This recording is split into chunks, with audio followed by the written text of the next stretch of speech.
What's up, Closer Nation? Man, we're back in front of the whiteboard. We've got another episode of Whiteboard Wednesday for you. This one I call Hide the Salesman. Now listen, when it comes to hiding the salesman, a lot of you think, like, we salespeople, we have an ego, right? I said we salespeople. I'm not judging you. I'm included in the thing. We have this ego. And what happens is we think the sale is all about us. Like, we got to pick up the phone. We got to send the text message.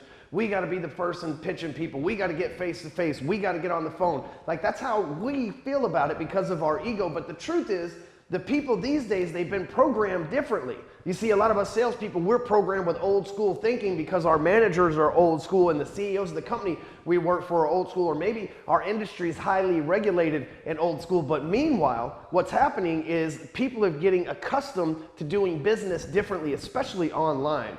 And what's happening is the online world has become experts at hiding the salesperson. And listen, the whole idea behind success is to find something that's worked, model after it, and take advantage of it, right? You don't have to reinvent the wheel. So what I'm gonna do today is I'm gonna show you my simple 4-step funnel formula that I've been teaching for years now. I'm gonna teach you the science behind hiding the salesman and why it's so important. So first of all, right here, let's just think of this as a 4-step process that we're gonna take the prospect through. So let's say that you're selling real estate. Right here is an advertisement on Facebook. This is a Facebook profile picture, right? So like, these are words, and then there's a call to action that says click, okay? So that's an ad, my artist. You'd think, as long as I've been doing this, you'd think my skills would improve, right?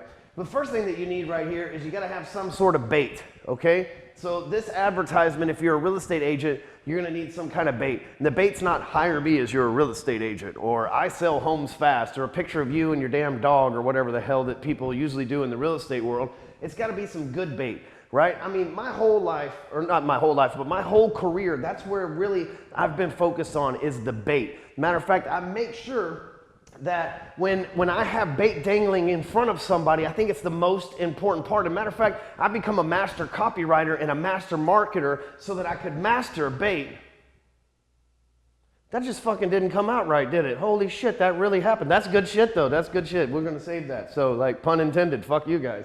So I have really become a master baiter of sorts to be able to get and lure people in. Shit. How's that happen, right? That's awesome, whatever. Anyway, so we've got this bait right here, and the bait might be get a list of foreclosures in your area because people love a deal, right? Like, people love, the reason why people go to Kohl's every damn day and shop and use all those coupons and everything else, they're overpaying in the first place if they paid full price, but people love a deal. So you offer them a free list of foreclosures, and when they take you up on this action right here, they go to the next page, which is a video explaining how they can access that free list of foreclosures. Now, it doesn't have to be a video. It could go directly to the list of foreclosures or whatever it is. But for this example, we're going to say it's a video here, and it's like, hi, the list of foreclosures are on the way to your email address. You'll want to check that. But first, you'll want to watch this video for an important message. And then you say something crazy about how the market's awesome, and you're buying and selling houses, and you've got more people than you know what to do with, and you need their house, right? So what happens after that is there's a call to action. If you'd like to take the next step, which would be list your house, have a consultation, whatever it is that you do in your business, you make them take that next step, which takes them over to something that I call the thank you page. And basically this says that they've given us their name and email, they've watched a video, and this says thank you for taking action, right? Thank you for doing what you're supposed to. Make sure you check your email because inside your email is where I've sent this list of foreclosures. Then from right here, there's another call to action, which sends them to the last page, which is back to Facebook here. That's a Chinese writing there. That's the Chinese symbol for Facebook, in case you were wondering. And so this is Facebook over here, and it takes them back to the fan page. So maybe this says, thank you, make sure that you like my fan page. Well, now all of a sudden, because of this stage right here where we got their name, email, and cell phone number, or mobile phone, their cell phone number, what happens is the whole time we've hidden the salesperson. Never once did we say we're gonna have a salesperson call you. Never once did we say get a list from an active human being. Like, people are scared of that. They would rather just like mind their own business, and they'll hit up a salesperson when they need to. But what's happened is we've hidden the salesperson, so now we can have the salesperson. This is bushes. It's still winter time when we're recording this, so everything's dead. So it's brown bushes. That we don't have a green. We don't have a green, anybody. Damn it. I asked for markers, we don't even get a green. Fucking incompetent. Somebody's fired. Anyway, so we have this this brown bush over here and the orange dude hiding behind it. It's the salesman hiding behind all of this stuff, right? These are shields. But what happens is once you have their name, their email address, and their phone number, then the salesperson can call out and he's still hiding. He's like, you ever seen an episode of Scooby-Doo where at first they're like monsters, but then they take the mask off and it's like, oh, it's a little old guy from up the street. He's like, I would have got away with it too if it wasn't for those meddling kids, right? That guy, right? Well, what happens is, I'm all spinning around and shit inside the Matrix.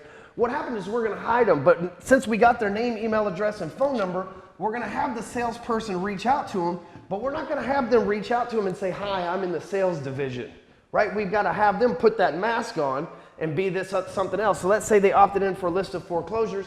He's gonna call from the foreclosure customer service department and make sure that they got the information that they requested. And he's gonna walk them through to make sure they check their spam filter, to go over some of the houses with them, see what is their motivation for looking for these homes and everything else. And oh, by the way, it sounds awesome. Oh, you're interested in selling your house and investing in more. Great. What I'll do is I'll put you in touch with one of our certified property specialists and they'll be able to advise you on that. They're people that we use personally to go out and hunt these foreclosures with, and all of a sudden you just slide them over to your real estate buddy, or you slide it over to your loan partner, or whatever it is that you're doing in this scenario, but we've hidden the salesperson the whole time.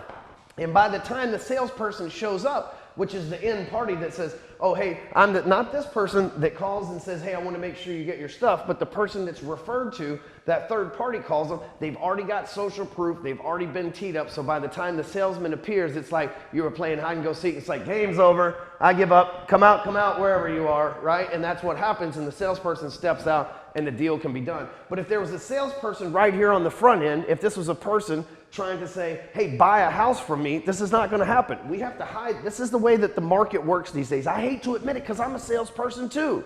I hate this shit.